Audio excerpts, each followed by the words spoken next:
بسم اللہ الرحمن الرحیم۔ السلام علیکم ورحمۃ اللہ وبرکاتہ۔ ناظرین کرام، آج ہم آپ کی بارگاہ میں انتہائی دل افروز واقعہ بیان کرنے جا رہے ہیں۔ یقیناً آپ بہت محظوظ ہوں گے۔ یہ واقعہ بنی اسرائیل کے ایک شخص کا ہے۔ امام علی رضا علیہ السلام ارشاد فرماتے ہیں کہ بنی اسرائیل کا ایک شخص تھا، اس نے خواب میں دیکھا کہ ایک شخص خواب میں آیا ہے اور کہہ رہا ہے کہ اللہ تبارک تعالیٰ نے تمہارے لیے اب جتنے بھی ایام رکھے ہیں ان میں سے زندگی کا آدھا حصہ اللہ تعالیٰ نے تمہارے لیے خوشیاں رکھی ہیں، اور زندگی کا آخری حصہ اس میں تمہارے لیے غم ہے، پریشانی ہے۔ لیکن اللہ تبارک تعالیٰ نے تمہارے لیے اختیار دیا ہے کہ اب تم جو چاہو اختیار کرنا چاہو، یعنی اب تم اگر خوشیاں لینا چاہو تو بعد میں پریشانی تمہارے لیے مقدر ہوگی، اگر تم پہلے غم لینا چاہو تو بعد میں خوشیاں تمہارے مقدر بنے گی۔ اب اختیار تمہارے ہاتھ میں ہے، تم جو چاہو لے سکتے ہو، اختیار تمہارے لیے ہے۔ تو اس شخص نے سوچ سمجھ کر کہا، چونکہ میں اکیلا نہیں ہوں، میری شریک حیات بھی ہے، میں چاہتا ہوں زندگی کے اس اہم حصے میں اپنی شریک حیات سے فیصلہ لے لوں، اس سے مشورہ کر لوں، مشاورت کر لوں۔ جب صبح ہوئی تو اس شخص نے اپنی بیوی کو رات کا پورا واقعہ بیان کر دیا کہ رات کو یہ شخص میرے خواب میں آیا، کہا کہ اللہ تعالیٰ نے اب تمہاری زندگی کے جتنے بھی ایام رکھے ہیں اس کو 2 حصوں میں تقسیم کیا ہے، ایک حصہ تمہارے لیے خوشیوں کا ہے اور ایک حصہ تمہارے لیے غمی کا ہے۔ اب اختیار تمہارے ہاتھ میں ہے، اگر تم پہلے خوشیاں لینا چاہتے ہو تو زندگی کا آخری حصہ تمہارے لیے غموں کا مقدر بنے گا۔ اب میں چاہتا ہوں کہ تم مجھے یہ فیصلہ کر کے بتاؤ کہ میں کیا کروں، پہلے خوشیاں لوں یا غمی؟ تو اس شخص کی بیوی نے کہا، پہلے خوشیاں لے لیتے ہیں، بعد میں جو غم ہوں گے دیکھ لیا جائے گا، اکٹھے گزار لیے جائیں گے۔ تو ایسا ہی ہوا، اس شخص نے بیوی کے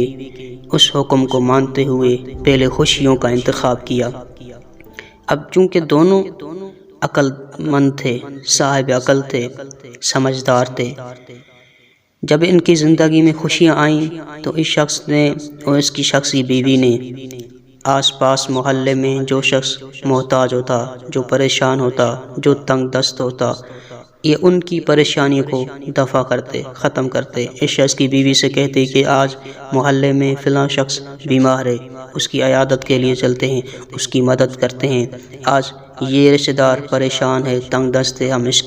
اس کی یہ تنگ دستی دور کرتے ہیں۔ تو یقیناً اس شخص نے قرآن مجید کی اس آیہ کریمہ جس میں اللہ رب العزت سورہ ابراہیم آیت نمبر 7 میں ارشاد فرماتا ہے، وَلَئِن شَكَرْتُمْ لَأَزِيدَنَّكُمْ، یعنی اگر تم نے میری نعمتوں کا شکر ادا کیا تو یقیناً میں تمہاری نعمتوں میں زیادتی کر دوں گا۔ تو اس شخص نے اسی قرآن مجید کی آیت پر عمل کیا، اس کو جو بھی نعمت ملتی وہ صرف اکیلا نہ بانٹتا، آپس میں نہ بانٹتے، بلکہ وہ محتاجوں تک پہنچاتے، دوسرے لوگوں تک پہنچاتے۔ جب اس کی بیوی کو محسوس ہوا کہ اب ہماری زندگی کا آدھا حصہ خوشیوں والا ختم ہونے والا ہے اور اب دوسرا حصہ باقی بچا ہے جس میں پریشانیاں ہیں، تو اس نے اپنے شوہر سے کہا کہ قد انعم اللہ علینا بشکرنا، اللہ تعالیٰ نے ہمارے ساتھ جو بھی نعمتیں دی ہم نے اس کا شکر ادا کیا، اب اللہ تعالیٰ اپنا وعدہ پورا کرے گا۔ یقیناً یہ وعدہ پورا ہونے والا تھا، لیکن چونکہ اس شخص نے اور اس کی بیوی نے جو نعمتیں اللہ تعالیٰ نے اس کو دی ہوئی تھی ان کا صحیح استفادہ کیا، صحیح استعمال کیا، لہٰذا تو سامعین کرام، زندگی کا دوسرا حصہ جو اس کے لیے غموں کا مقدر بنا ہوا تھا، اب اس کے اچھے اعمال کی وجہ سے وہ اچھائی میں تبدیل ہو گیا۔ اللہ تعالیٰ کو اس کا عمل یہ اتنا پسند آ گیا، اس کی سخاوت اس کی غریبوں کی مدد کرنا، محتاجوں کی مدد کرنا اللہ تبارک و تعالیٰ کو اتنا پسند آ گیا کہ اس کے زندگی کے جو دوسرے ایام جو غموں کے مقدر بنے ہوئے تھے وہ خوشیوں میں تبدیل ہو گئے۔